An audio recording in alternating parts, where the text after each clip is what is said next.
Hello students, in this audio recording we're going to look at conditional probabilities. So I'm taking the example that's on page 49 of your course package. I'm going to copy this candy table into an Excel file, which I have already. Key differences: I have added a total row and a total column, and I have placed abbreviations for the candy type and a candy color. One of the first things we can do with this is just do totals. So we know that there are 14 red candies, there's 6 yellow and 5 green. We know that there's 12 M&Ms, 13 Smarties. We know that there's 25 candies in total, given 12 plus 13, as well as looking at the addition of 14, 6, and 5. These interior numbers must also add up to 25, which they do. Now what we can do with this table is I'm going to create a second table based on this first table. I'm going to get rid of those values. What we're going to do here is calculate marginal probabilities. Marginal probabilities are the probabilities of the totals for the columns and for the rows. So we know that there are 14 red candies out of a total of 25. So we do the math using Excel, we'll get values like that. I'll change that to probabilities later. And 5 divided by 25, up here we're going to have 12 over 25 and 13 over 25. I'm going to change those to percentages. We can do the same thing for the candy type, or actual the interior values. So these values here, the ones in the totals, those are the marginal probabilities. The values in here are the joint probabilities, and so we can easily find those out by doing the same type of process. 8 by 25, 32, 6 divided by 25, 2 divided by 25, 4 divided by 25, and so forth. We're going to change those to percentages as well. Now, a key indicator that you've done this step correctly is that these joint probabilities, those interior values, will add up to 100%, and we can see that down here in the kind of a quick sum feature down there. So now that we have this table, what I'm going to do is go into a whiteboard and bring the Excel file this way. And now, with either of those tables, we can answer or be able to determine some key probabilities. One of the first probabilities that you might be asked is for the totals. So the probability of finding a red candy, we've already done that math, 14 out of 25, or 56%. Probability of finding an M&M is 12 out of 25, for a probability for percentages of 48%. We can also calculate this, the probability of a red M&M. So we're going to write that as this: red candy and an M&M.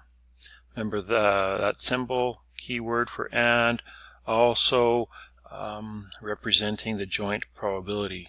So the probability of finding a red and an M&M candy is basically the intersection of red right here, or we can use these values, and M&M. So we're looking at this value there. So we could write it as the absolute values. There's 8 red M&Ms, or we know because we've calculated the joint probability in the previous step, we know that that would equal 32%. So what I'm going to do is delete this so we can move on, because we can take a look at questions like this. What's the probability of finding a red candy or an M&M? Remember, this symbol, union, keyword there is or.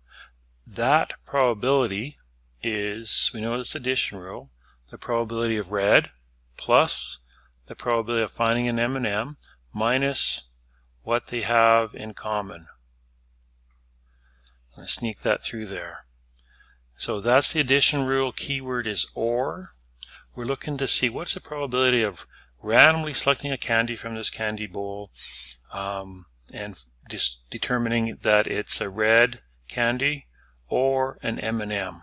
Well, we know the probability of finding a red candy is, we can use percentages here, or we could use the absolute numbers.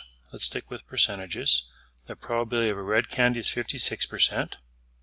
The probability of an M&M is 48%. And so this will also remind you why we have to subtract out that intersection, that joint probability. If you look at the red candies in this column, some of them are M&Ms. And if we look at the total M&M number, this column, or this row, some of them are red. So we're going to have to subtract out 32%, the probability that we'll be selecting a red and an M&M candy. So our answer, using Excel, can help us find that answer just as well. So it's 56% plus 48 minus 32%. Our answer is 72%. That's the probability of finding a red candy or an M&M. Let's take a look at the next type of question we could ask. What's the probability of, let's move this back a bit, of y complement? Remember, y complement is everything except for yellow candies, so this would be the same as saying that.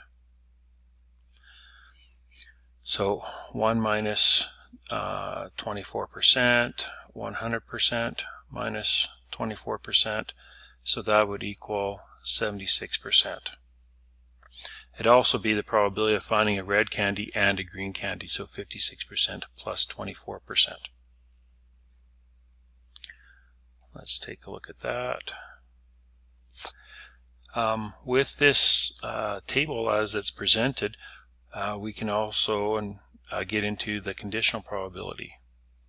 So a conditional probability is written as a probability of finding something given something else has occurred. So let's look at the probability of finding a red candy given that it's an M&M. So that slash, we read that as given. It does not mean divide. We're not going to divide the probability of a red candy divided by the probability of an M&M candy. This basically states, what's the probability of finding a red candy given that the candy is an M&M? So the person is telling you some, or giving you some prior information. So we know for sure that the candy is an M&M. What's the probability that it is a red candy? So we can look at our data table. We can use either table, the absolute values or the percentages. So let's stick with percentages. So we know that we're dealing with M&Ms. So instead of that being out of 100%, it's out of only 48% of the candies are M&M, and 32% of them are red M&Ms. So we'll be looking at 32% divided by 48%, which if we do that math over here, we're going to get an answer of about 2/3. So 67%. There's a 67% probability that if I tell you that the candy is M&M, 67% chance that it's going to be a red candy. Now we can do the same process, let's just change color maybe, by working with the absolute values. We know that because we're talking about M&Ms, that there is 12 M&Ms, and 8 of them are red. So our value is going to be 8 out of 12, which would give us that same probability. Let's change it up a little bit. Let's try to determine the probability that it's an M&M given that it's a red candy. So this is not the same as probability of a red candy given it's an M&M. We're working with different numbers. The denominator is always going to be what we're given. We're given that it's a red number, so let's work with the absolute values. We know that there's 14 red candies. How many of them are M&Ms? 8. Or we can find this answer by working with the percentages. So this would be the same as saying 24% divided by 56%. So if we go over to Excel, we can quickly do that math. It's about 57%. So the answer, final answer, 57 and a little bit, 57% chance that if it's a red candy, what's the probability that it's an M&M? Well, we can look at all the red candies here. 8 out of 14 are M&Ms, and percentages down there as well. So remember that the given part, that's either the column or the row that we're going to be focusing on.